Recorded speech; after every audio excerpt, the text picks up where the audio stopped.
तो हमने ये तो बात कर ली थी कि प्लांट आइडियोटाइप का मतलब क्या होता है। मीनिंग हमने समझ लिया था कि प्लांट आइडियोटाइप क्या है। क्या था? एक आइडियल मॉडल, या कह सकते हैं एक आइडियल क्रॉप प्लांट क्या होना चाहिए, उसके मॉडल को ही बोलते हैं प्लांट आइडियोटाइप। अब हम बात करने वाले हैं क्रॉप आइडियोटाइप मॉडल वीट का। ये अलग अलग मॉडल इसके बना दिए हैं कि गेहूं का जो पौधा है वो आइडियली ऐसा होना चाहिए, मेज़ का जो पौधा है वो आइडियली ऐसा होना चाहिए, इसके अलावा चावल का पौधा आइडियली ऐसा होना चाहिए। और ये जो भी मॉडल है, यानी कि जो भी हम मान करके चलते हैं, जो भी बताया जाता है कि ये इंपॉर्टेंट कैरेक्टरिस्टिक होनी चाहिए आइडियली प्लांट में, ये एनवायरनमेंट के साथ लगातार चेंज होता रहता है। ये बात बहुत इंपॉर्टेंट है, ये ध्यान रखना। जैसे कि एग्जाम्पल के तौर पे ऐसे समझो, आज से 10 साल पहले पानी की इतनी प्रॉब्लम नहीं थी, ग्राउंड वाटर का लेवल भी ठीक था। लेकिन अब क्या हो गया है, अब चीज़ें काफ़ी ज़्यादा चेंज हो गई हैं। अब हमें ऐसे प्लांट चाहिए जो ड्रॉट टॉलरेंट हो, थोड़ा सूखा भी जो है वो झेल जाए। तो इस तरीके से जो आइडियल कैरेक्टरिस्टिक्स होती हैं वो एनवायरनमेंट की सिचुएशन के साथ लगातार बदलती रहती हैं वक्त के साथ। इसलिए एक मॉडल मान लो जो किसी साल डिसाइड करा गया या कभी बनाया गया कि भाई ये इंपॉर्टेंट कैरेक्टरिस्टिक होनी चाहिए, और ये आइडियल यानी कि जो आइडियो टाइप है इस प्लांट का ये है, तो वो फिक्स नहीं है, वो लगातार चेंज हो सकता है फ्यूचर में। जैसे एनवायरमेंटल कंडीशन जो है जिस तरीके से चेंज होती है उस हिसाब से हमें चेंजेस करने पड़ सकते हैं। तो ये बहुत इंपॉर्टेंट है। अब आगे जो हम बात करने वाले हैं, अब वो सबसे पहले हम मॉडल देखने वाले हैं वीट का क्रॉप आइडियो टाइप मॉडल।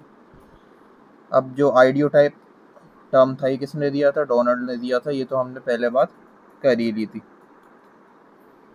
अब बात ये है कि इनका जो काम था डोनाल्ड का, वो वीट पर ही था।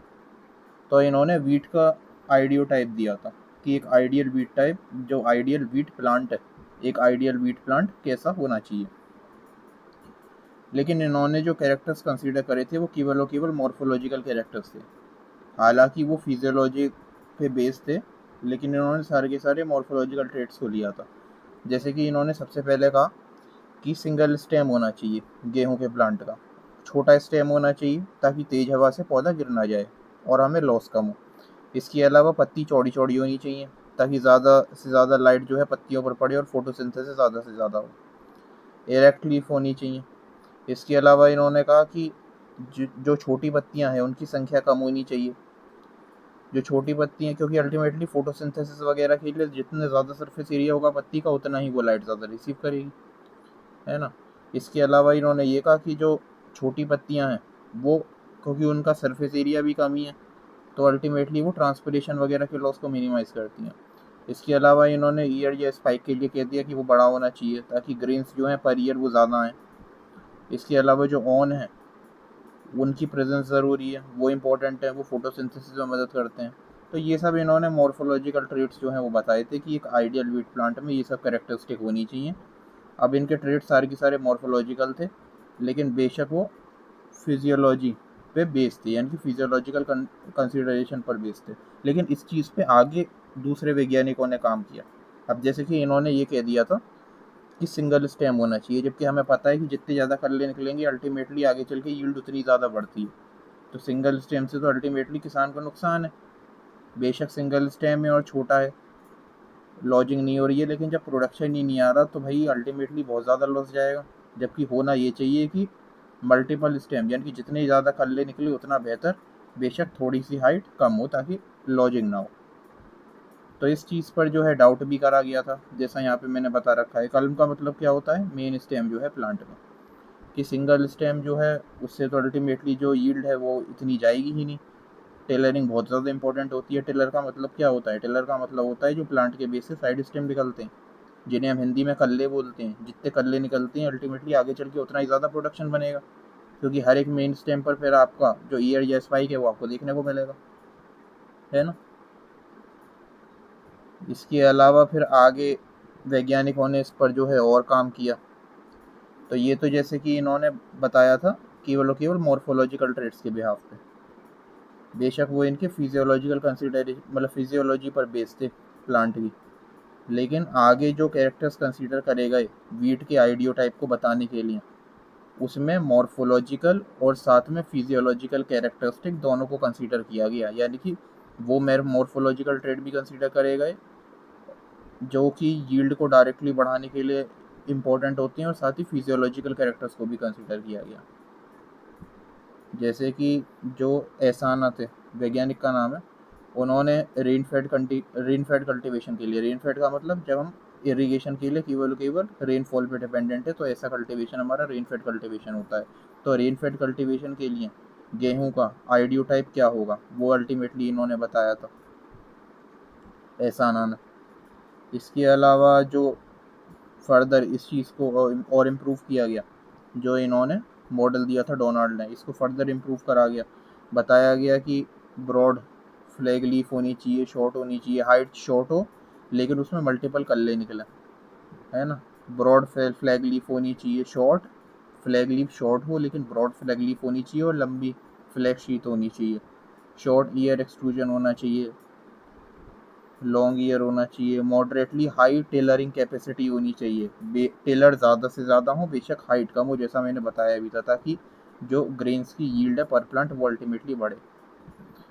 ये मैंने बताया था कि एहसाना ने फिर प्रपोज किया था वीट का आइडियो टाइप रेनफेड कल्टीवेशन के लिए। आगे भी बहुत सारे वर्क्स हुए, और जितने भी साइंटिस्ट थे उन्होंने वीट के आइडियो टाइप को तैयार करने के लिए मॉर्फोलॉजिकल कैरेक्टर और फिजियोलॉजिकल कैरेक्टर दोनों को कंसीडर किया। अब यहाँ पे डायग्राम दे रखा है, जैसे कि जो इन्होंने बताया था डोनाल्ड ने, उसके हिसाब से वीट प्लांट का डायग्राम कुछ इस तरीके का आपको देखने को मिलेगा कि एक सिंगल स्टेम होगा, नीचे रूट्स हो गई, सिंगल स्टेम होना चाहिए, वो भी थोड़ा छोटा होना चाहिए, जो स्पाइक है या ईयर है इसकी लेंथ जो है बड़ी होनी चाहिए, ताकि ग्रेन्स अल्टीमेटली इसमें ज़्यादा हो। लेकिन आइडियली अगर हम और ढंग से देखें तो एक इस तरीके से होना चाहिए कि प्लांट के बेस से मल्टीपल कल्ले निकलें, जैसे कि यहाँ पे एक येरा, एक येरा, एक येरा, 3 मेन यहाँ से स्टेम निकल रहे हैं, और हर एक स्टेम पर आप आगे चल के देखोगे तो आपको स्पाइक की फॉर्मेशन मिलेगी, और स्पाइक की फॉर्मेशन हो रही है, यानी कि अल्टीमेटली ग्रेन इसमें भी बनेगा, इसमें भी बनेगा, इसमें भी बनेगा। तो एक इंडिविजुअल, अब यहाँ पे देखो, यहाँ पे सिंगल स्टेम था, तो सिंगल स्टेम वाले वीट प्लांट के कंपैरिजन में जो बाकायदा वेल टेलर्ड प्लांट है, इसमें कितने सारे स्पाइक्स थे, अल्टीमेटली यील्ड इसमें ज़्यादा है, इसमें कम है, जबकि हाइट इसकी भी कम है, इसकी भी कम है, लॉजिंग की प्रॉब्लम यहाँ भी नहीं है और यहाँ भी नहीं है।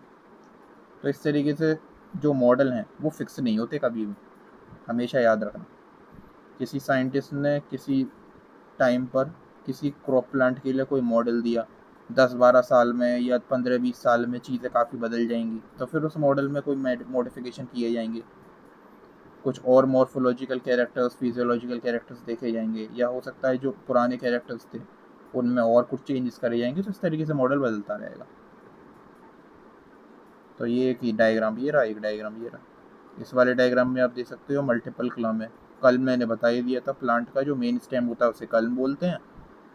एक टेलर ये रहा, एक ये टेलर ये रहा, एक टेलर ये रहा, यानी कि एक मेन स्टेम ये रहा, एक मेन स्टेम ये रहा, एक ये रहा, ये सब टेलर हो गए। और ये यूनी क्लम जो है उस टाइप का है ये देखो, यहाँ पे ये मल्टीपल टेलर हो गए, और यहाँ पे ये सिंगल जो है यूनिक्लम कलम, याद रखना। ये इंडिविजुअल कलम वाला प्लांट है, ये भी इंडिविजुअल कलम वाला प्लांट है, ये भी इंडिविजुअल कलम वाला प्लांट है। इसी प्लांट को दिखा दिया है बाकी पौधों के साथ में। तो ये टॉपिक भी हमारा पूरा हो गया।